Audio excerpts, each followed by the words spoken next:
अंधकार बहुत है, घनेरे हैं कंटक, विकट पथ निशा में स्वयं ही चला हूँ। अंधकार बहुत है, घनेरे हैं कंटक, विकट पथ निशा में स्वयं ही चला हूँ।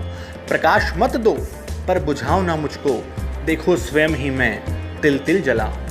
प्रकाश मत दो पर बुझाओ ना मुझको, देखो स्वयं ही मैं तिल तिल जला हूँ। प्रकाश देने कुछ भी ना लेने, प्रकाश देने कुछ भी ना लेने, अंधेरा मिटाने स्वयं ही चला हूँ।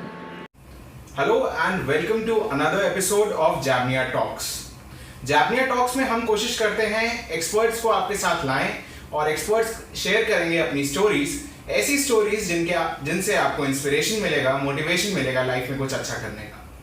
इसी सिलसिले को आगे बढ़ाते हुए आज हमारे साथ हैं doctor Pavan Yadav. Doctor sir Indira IVF Lucknow के सेंटर हेड हैं। Welcome to the show sir. Thank you sir, आज आप इस इंदिरा आईवीएफ के सेंटर हेड हैं लखनऊ के। ये जो आपका सफ़र रहा है एज अ गायनेकोलॉजिस्ट, ये सफ़र कैसा रहा है आपका? कुछ अपने बचपन के बारे में बताएंगे? Thank you. मेरा नाम डॉक्टर पवन यादव है और मैं पेशे से गायनेकोलॉजिस्ट और एंडोस्कोपिक सर्जन और आईवीएफ यानी इनफर्टिलिटी स्पेशलिस्ट में प्रैक्टिस कर रहा हूँ। पिछले 10 सालों से मैं प्रैक्टिस में हूँ और करंटली जैसा कि राघव ने बताया, मैं इंदिरा आईवीएफ लखनऊ को हेड करता हूँ और ये मेरे लिए गर्व की बात है। और मेरा ये सौभाग्य है कि मैं आज आप लोगों से मेरा जो अब तक का सफ़र है वो मैं आप लोगों से शेयर कर रहा हूँ, साझा कर रहा हूँ। मेरा जन्म राजस्थान और पंजाब के बॉर्डर पर एक डिस्ट्रिक्ट है श्रीगंगानगर, उसमें तहसील है विजयनगर, उसमें भी एक छोटा सा गांव है 27 GB, वहाँ हुआ। नाम से आपको 27 GB नाम अक्सर ऐसे दिए जाते हैं जहाँ जो मेन नहरें होती हैं, नहरों से जो चैनल निकलते हैं उनके नाम पे गाँवों के नाम दिए जाते हैं। और ये वो इलाके हैं, एरिया है जो पेरिफेरल एरिया है, जहाँ पे आज भी जो कि ये कहें कि जो सेंटर की जो विकास की मूलभूत सुविधाएं हैं, सड़क, बिजली, पानी, शिक्षा, आज भी वो इलाके इनसे वंचित हैं। जब वो संभाला तो मैंने अपने को एक कंबाइंड फैमिली में पाया, जहाँ दादा दादी, पिताजी के 5 भाई बहनें, उनके बच्चे, सब एक कंबाइंड फैमिली। जो एक ज़मीन का एक छोटा सा टुकड़ा है, 4-5 बीघा ज़मीन, 4 बीघा ज़मीन थी जिस पे सब काम किया करते थे, तो वही उनकी आजीविका का मेन सोर्स था। तो ऐसे परिवार में जहाँ मतलब 2 टाइम की रोटी के लिए स्ट्रगल करना पड़ रहा हो, वहाँ शिक्षा के लिए अवेयरनेस और यू कैन से जो गाइडेंस है उसका हमें शुरू से अभाव रहा और उस ज़मीन से सबका खर्चा चलना मुश्किल था। तो पिताजी ने ये कहें कि जो मैकेनिक का काम सीखा, ट्रैक्टर मैकेनिक का, और पास ही के कस्बे में जैसे गढ़साना, जिसका नाम है खड़साना, और वहाँ अपना एक मिस्त्री का काम, एक मैकेनिक का काम शुरू किया। हम छोटे थे तब वहाँ शिफ्ट हुए उसी कस्बे में। पिताजी और माता पिता के मन में ये हमेशा कसक रही कि वो कभी पढ़ नहीं पाए, लेकिन उन्होंने हमें हमेशा पढ़ने के लिए प्रेरित किया। उनकी इच्छा थी कि हमारे बच्चे पढ़ें और इसलिए हमें सरकारी स्कूल में, नज़दीक का जो सरकारी स्कूल होता है वहाँ एडमिशन कराया। तो इस तरह से हम शिक्षा से मैं जुड़ा। और कहते हैं कि कुछ घटनाएँ, कुछ ऐसे इंसिडेंट्स हैपन होते हैं जो कि आपकी ज़िंदगी में आपको मैच्योर बनाते हैं और जो समय से पहले, जिसे कहें कि परिपक्वता आना। Even after that episode I felt very mature from my year. मतलब उस क्लास में मुझे याद है, मैं उस क्लास में मैं 5th-6th क्लास में पढ़ता था उस टाइम पे। और वो शाम का टाइम था, रात का टाइम था, 9-10 बजे का टाइम था। तो अचानक से एक घर था हमारा छोटा सा घर, जिसमें 2 कमरे थे, कच्चे मकान थे। सुबह बारिश आई थी, शाम की बात है। तो पिताजी को अचानक से सीने में दर्द हुआ। तो हम सब एक ही कमरे में, मैं, भाई और माता पिता सब सो रहे थे वहाँ पे। अचानक से पिताजी को सीने में दर्द उठा। तो वो मतलब बड़ा ऐसे नहीं आता। और मैं बहुत छोटा था, तो उन्होंने मुझे बुलाया और मुझे ये कहा कि अपने भाइयों का, अपने मम्मी का ख्याल रखो। तो ये मेरे लिए एक बड़ा, I was unable to understand वो क्या कहना चाह रहे हैं, मैं समझ नहीं पा रहा था। बाद में मुझे पता लगा कि उनको हार्ट अटैक आया है और वहाँ नज़दीक में कोई भी जो मूलभूत सुविधाएं हैं, मतलब चिकित्सा की, ऐसे कुछ नहीं थी और नज़दीक में नहीं थी। तो उनको उन सुविधाओं तक पहुँचाना ये बड़ा चैलेंज था हमारे लिए। तो माता जी ने कुछ पड़ोसियों की हेल्प ली और जैसे जैसे करके हम वहाँ पहुँचे। मतलब वहाँ से कम 200 किलोमीटर दूर जाके जो डॉक्टर्स थे मिलते थे, वहाँ जाके उनसे मिले। डॉक्टर उम्मीद नहीं थी कि समाओ ईश्वर की कृपा रही, पिताजी बच गए। लेकिन वो लेट इलाज शुरू हुआ, इस वजह से वो मतलब बिस्तर पे आ गए। तो हमारे लिए वो समय ऐसा था जहाँ हमारे लिए 2 टाइम की रोटी के लिए स्ट्रगल करना मुश्किल हो गया। पढ़ाई तो दूर की बात होती है कि उस टाइम पे पढ़ना तो इज़ नॉट अ प्रायोरिटी जी, सर्वाइव कर पाए वो एक बड़ी चीज़ थी। तो जो एक दुकान थी मिस्त्री की, जो मैकेनिक की दुकान थी, वो भी बंद हो गई और आजीविका चलाना मुश्किल हो गया। वो एक डिफ़िकल्ट टाइम था जिसको मैं याद करता हूँ तो आई फील मैं उस टाइम पे मैं खुद को बड़ा मैच्योर फील कर रहा था। समय गुजरा और बड़े भाई साहब ने अपनी पढ़ाई छोड़ दी। जैसा मैंने बताया 3 भाई हैं और बड़े भाई साहब ने पढ़ाई छोड़ के वो मैकेनिक का काम सीखा और उसी में लग गए। मैं पढ़ने में ठीक था और मैंने 10th पास की। लेकिन एक उस दौरान जब पिताजी बीमार थे तो उस दौरान मैं लगातार चिकित्सक और मतलब हॉस्पिटल से इस मेडिकल फील्ड के लगातार टच में रहा। तो उनका एक मैं इस फील्ड से मेरा एक अटैचमेंट, यू कैन से कि अटैचमेंट और एक रिस्पेक्ट उस फील्ड के लिए मेरे मन में डेवलप हुआ। और मेरे मन में एक इच्छा थी कि शायद मुझे यदि जीवन में पढ़ने का मौका मिलेगा तो मैं इस क्षेत्र से जुड़ के, इस फील्ड से जुड़ के जो समाज का एक तबका है उनकी सेवा करना चाहूँगा। क्योंकि आप भी जानते हैं समाज का एक बहुत बड़ा एक ऐसा वर्ग है जहाँ पे कि सही सुविधाएं, सही इलाज सही समय पे मिल पाना ये बहुत बड़ी बात होती है। और यदि उस समाज के, उस परिवार के एक एक्टिव मेंबर को कुछ हो जाता है तो उस परिवार की जो आने वाली संभावनाएं हैं वो वहीं उनके साथ दम तोड़ देती हैं। तो वो मैं नहीं जानता था मेरे को मौका मिल पाएगा कि नहीं मिल पाएगा। और आगे मैं भी उस टाइम में अपने भाई के साथ मैकेनिक के काम में हेल्प किया करता था। छोटे मोटे काम करना, जैसे कि बुक स्टोर पे काम करना या खेत में हाथ बटाना, ये सब काम जो हमने जीवन के उस फेज़ में किए हैं जब मैं 8th-10th क्लास में था। 10th क्लास के बाद मैंने बायोलॉजी सब्जेक्ट चूज़ किया, बायोलॉजी लिया और मैंने एक एवरेज मार्क के साथ में 12th क्लास पास की। यहाँ अब 12th क्लास आने के बाद में मेरा जो मेरे शिक्षक थे, मेरे टीचर थे, उनसे मैंने पूछा कि डॉक्टर कैसे बना जाता है। तो उन्होंने ये कहा कि भी उस डॉक्टर बनने के लिए पहले आपको एक परीक्षा होती है जिसे कहा जाता है प्री मेडिकल टेस्ट, PMT जिसे कहा जाता है, वो आपको क्लियर करना पड़ता है। तो PMT क्लियर करने के लिए उन्होंने कहा कि पहले आपको उसके लिए प्रॉपर तैयारी करनी पड़ेगी, प्रॉपर उसके लिए आपको प्रिपरेशन करनी रहेगी। उसके लिए आपको अच्छी जगह जाना पड़ेगा। पता किया तो सब लोगों ने कोटा का सजेस्ट किया कि आपको कोटा जाके तैयारी करनी चाहिए, क्योंकि कोटा एक रिकमेंडेड एक अच्छा संस्थान माना जाता है जो साइंस बैकग्राउंड के स्टूडेंट्स रहते हैं उनके लिए, इस तरह की परीक्षाओं के लिए, प्रतियोगी परीक्षाओं के लिए तैयारी के लिए। पर कोटा जाना एक मेरे लिए एक चैलेंज था। चैलेंज इन सेंस कि कोटा में कोचिंग का फीस, रहना, खाना पीना, ये सब मिलाएंगे तो 50-60 हज़ार का खर्चा। आप एक इतना अमूमन आज से 20 साल पहले, मैं 20 साल पहले की बात कर रहा हूँ, तो उस समय 50-60 हज़ार रुपये हमारी फैमिली के लिए एक बहुत बड़ी बात थी। मुझे पता था कि मेरी फैमिली शायद इसमें मुझे सपोर्ट ना कर पाए, लेकिन मेरी बहुत इच्छा थी कि मैं पढ़ूँ। और एक कहते हैं कि जहाँ चाहा वहाँ रहा। जो ईश्वर अपने आप आपके रास्ते बनाता है।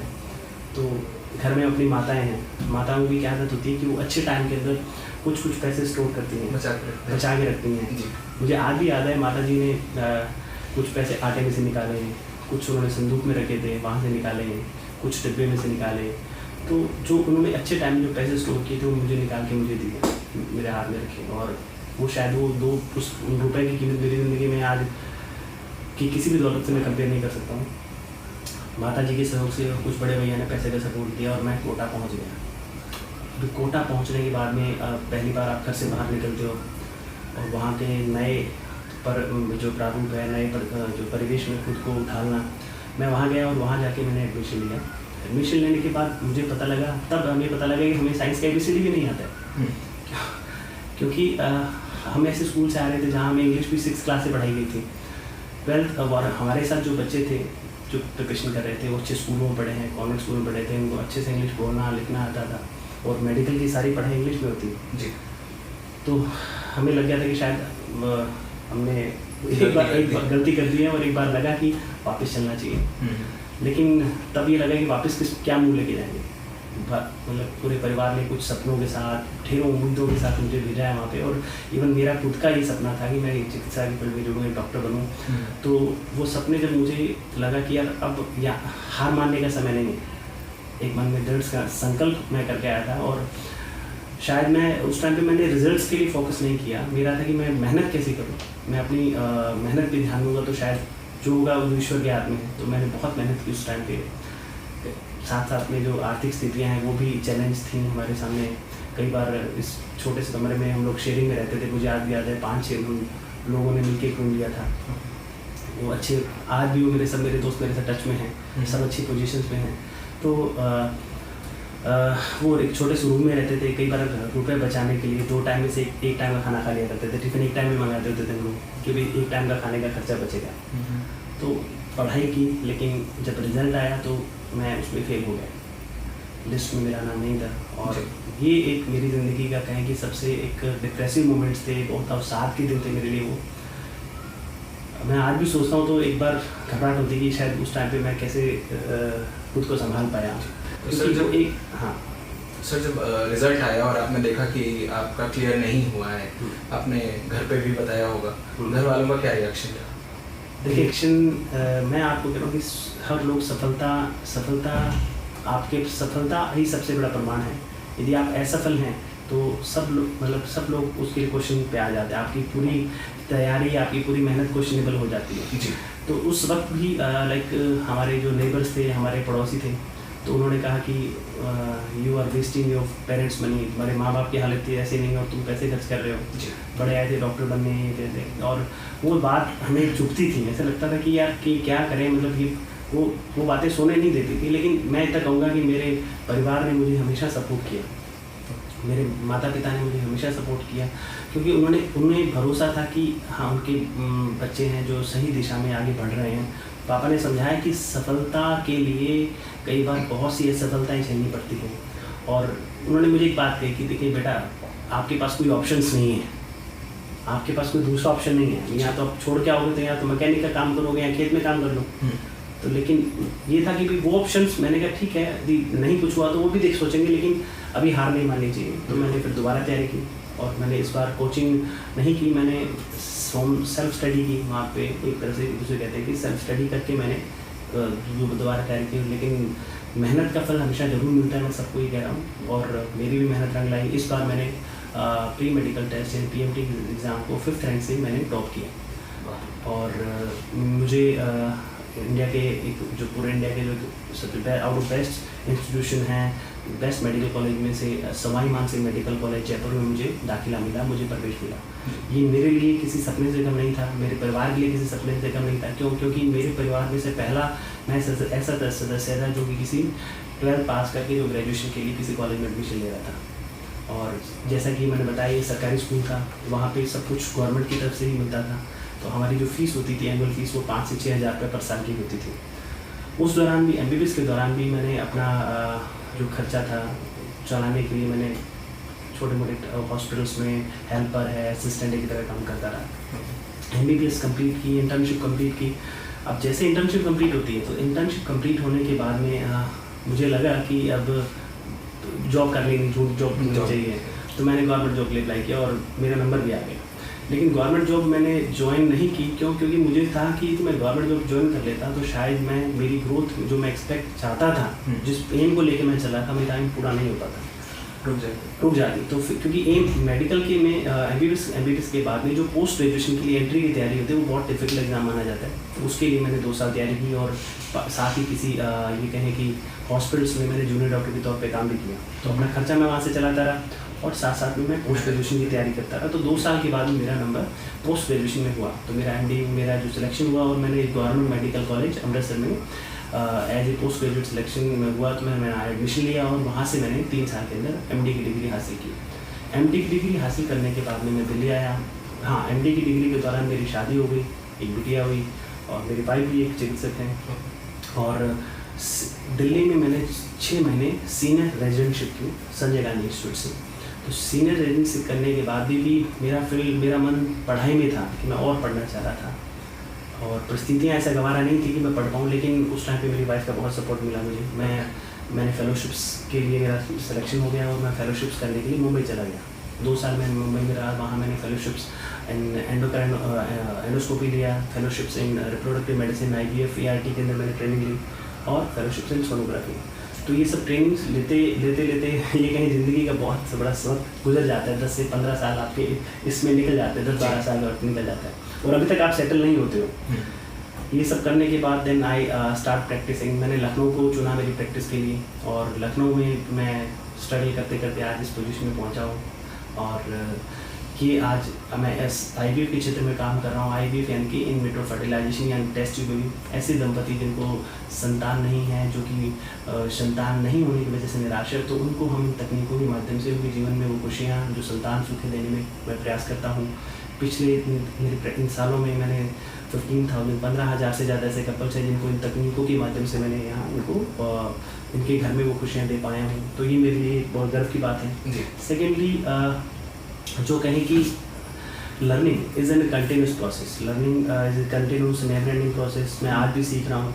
तो ये जो जर्नी है, मेरा सफ़र, मैं मानता हूँ मेरा सफ़र अभी शुरू हुआ है, बहुत से कुछ करना बाकी है जी। और आप सब लोगों का प्यार मुझे मिलता रहा, और मैं हमेशा कहूँगा कि आपकी स्ट्रगल सिर्फ आप नहीं कर रहे होते, आपकी फैमिली भी कर रही होती है, आपके जो नियर वन है, डियर वन है, वो भी कर रहे होते हैं। तो सफलता में हमेशा कहूँगा, सफलता में भी और सफलता के बाद भी आप उन लोगों को बना के रखें, उन लोगों को टच में रहें, क्योंकि एक्चुअल खुशी उसी में है जब अपन सबको साथ लेके चलते हैं। सर, एक चीज़ पूछना चाहूँगा, जब आपका मेडिकल एग्ज़ाम क्लियर हुआ, आपने बोला आपने जो दूसरा अटेम्प्ट दिया बिना कोचिंग के दिया। अमूमन लोगों की ये सोच होती है, बच्चों की ये सोच होती है कि कोचिंग करनी पड़ेगी, कोचिंग के बिना नहीं निकलेगा। तो ये कैसे संभव हुआ जो आपने बिना कोचिंग के आपने निकाला? देखिए यार, रहेगा सबसे बड़ी बात जो होती है कि your aim should be clear, your aim and your direction, your vision should be very much clear. Coachings आपको कोई भी कोचिंग है, कोई भी ट्रेनिंग है, आपको सिर्फ एक रास्ता दिखा सकती है, वो आपको चलना सिखा सकती है, वो आपको कंपटीशन के लिए रास्ता दिखा सकती है, लेकिन आपको चलना खुद पड़ेगा, आपकी मेहनत खुद आपको करनी पड़ेगी। तो coaching they are guide for us, जो वो गाइड करती है, लेकिन चलना खुद को पड़ेगा।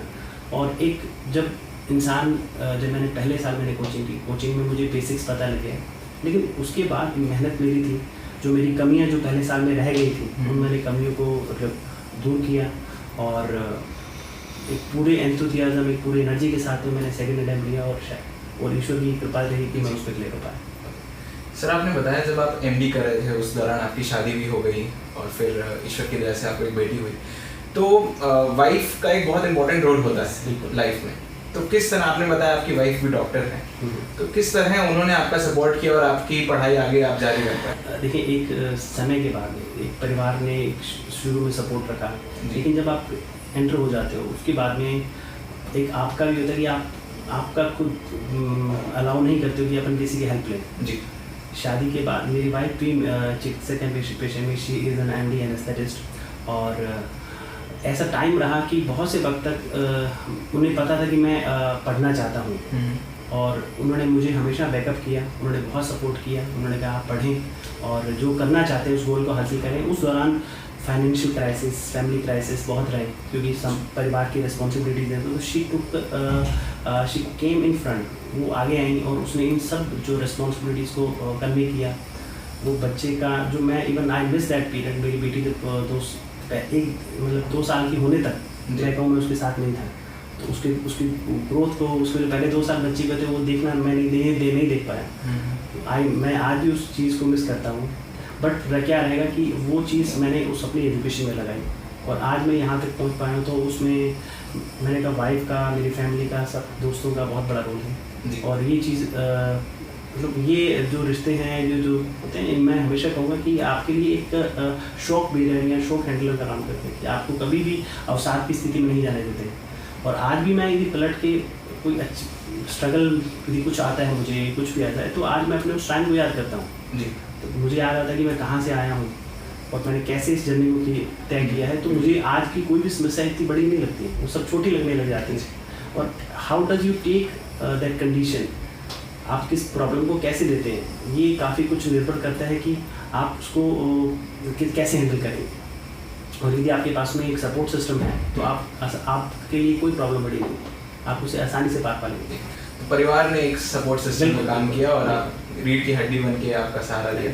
सर, आपने बताया कि 15,000 कपल्स करीब आपने एक संतान सुख की प्राप्ति कराई है, तो कैसी होती है ये फीलिंग, क्योंकि फैमिली कंप्लीट बच्चों से ही होती है? बिल्कुल। देखिए क्या रहेगा, मैं ये कहना चाहूँगा कि इस फील्ड में आना, मैं जब आया था, ये IVF या जो ये फील्ड है, ये बाकी ट्रीटमेंट से अलग क्यों है?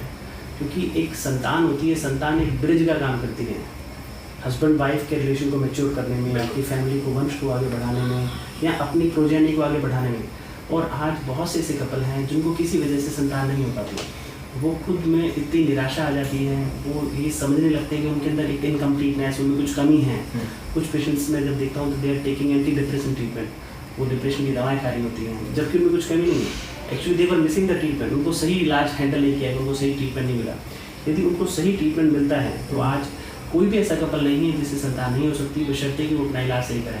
सर, आपने बताया कि इतना सब कुछ हुआ आपके साथ। जब एक इंसान के साथ इतना सब कुछ होता है, वो इतनी सारी चीज़ें एक्सपीरियंस करता है, तो कहीं ना कहीं उसके मन में होता है कि जो मेरे साथ हुआ है वो और किसी के साथ ना हो। तो क्या आपने भी कुछ ऐसे प्रयत्न किए हैं कि I should give back to the society? सफलता के मायने सिर्फ पैसे कमाने से नहीं कि वो इंसान इतने पैसे कमा रहा है तो वो सफल है जी। सफलता उससे काउंट होती है कि आप अपने समाज के लिए आप क्या कर रहे हैं।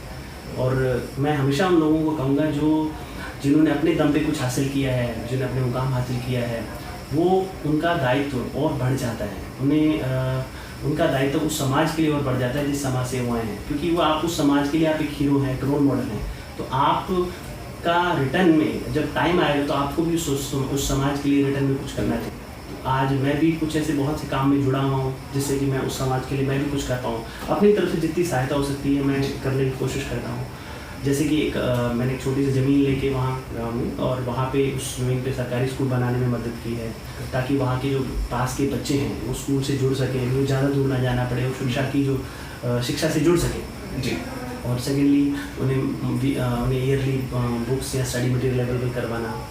यहाँ लखनऊ के अंदर मेरी और वाइफ, मैं ये बातें शेयर नहीं करना चाहता हूँ, मैं और मेरी वाइफ ने कुछ बच्चे हैं, गरीब बच्चे हैं, उनको शिक्षा का भी जिम्मेदारी हमने उठा रखी है, जिनका हम एनुअली हम खर्चा हम पे करते हैं। और एक एनजीओ के लिए मैं काम कर रहा हूँ, उसके लिए मैं राजस्थान गवर्नमेंट से मेरी परमिशन की बात चल रही है, जिसमें कि मैं उस क्षेत्र में महिला एंड बाल विकास के लिए कुछ करना चाह रहा हूँ, specially for girls child education के लिए, और अपने साथ ज़्यादा से ज़्यादा लोगों को जोड़ना चाह रहा हूँ। यहाँ एज ए चिकित्सक के रूप में मैंने यहाँ यूपी के अंदर कम से कम 500-600 कैंप किए हैं, ऐसे जगह पे, ऐसे ग्रामीण इलाकों में जहाँ की सुविधाओं की कमी है। एक निःशुल्क मैं परामर्श शिविर में लगाता हूँ, मंथली भी अभी मैं हर मंथ में 2 कैंप लगाता हूँ, जिसमें कि ऐसे कपल जिनको संतान नहीं है, जिनको डायरेक्शन नहीं पता, जिनको अवेयरनेस नहीं है, तो उस कैंपों के माध्यम से उनको अवेयर करके इन तकनीकों के बारे में जानकारी देना, ताकि वो समय रहते इस इलाज के माध्यम से अपने संतान की चाह को पूरा कर सकें। सर, जो लोग आपको देख रहे हैं उनके लिए आप क्या मैसेज देना चाहेंगे? जो लोग भी स्ट्रगल कर रहे हैं, जो भी आगे बढ़ना चाहते हैं, वो ये मत सोचें कि हमें पहले दिन ही हमें वो मिल जाएगा। लाइफ के अंदर आप अपनी कंटिन्यूटी रखें, अपना आप धीरे धीरे, यदि आपकी डायरेक्शन सही है तो आप उस गोल पे अपना पहुंच जाएंगे। चीज़ें अपने अकॉर्डिंग आपके लिए बनती रहेंगी। Don't be nervous. और हाँ, ये मेहनत है, मेहनत करने वाले को सफलता जरूर मिलेगी, देर सवेर लग हो सकती है, लेकिन आप उस मेहनत को छोड़े नहीं, उस रास्ते को छोड़े नहीं। और अपने ये कहें कि अपने साथ, अपने सर्किल में कुछ ऐसे लोग, अपने फैमिली मेम्बर, फ्रेंड्स को जरूर रखें, उनके टच में रहें, जिनसे कि आपको पॉजिटिव एनर्जी मिलती है, जो कि आपके उस वक्त में आपको एक, जब भी आप लो फील करेंगे, आप उस फील, तो ताकि आपको उससे निकाल सकें, और उन लोगों को आगे भी आप याद रखें जब आप सफल हो जाएं। तो ये थे डॉक्टर पवन यादव। डॉक्टर साहब, बहुत बहुत शुक्रिया आपका, आपने हमारे लिए समय निकाला। Thank you. अगले एपिसोड में फिर से मिलेंगे एक और हस्ती के साथ और जानेंगे उनके जीवन के बारे में। अगर आपको अच्छा लगा तो चैनल को सब्सक्राइब कीजिएगा, वीडियो को लाइक कीजिएगा और शेयर कीजिएगा। Thank you for watching. Subscribe button दबाएं अगर आपको ये वीडियो अच्छा लगा। अगर आप किसी को जानते हैं जिनकी कहानी इंस्पायरिंग है तो हमें बताएं और हम उनकी कहानी दुनिया को बताएंगे।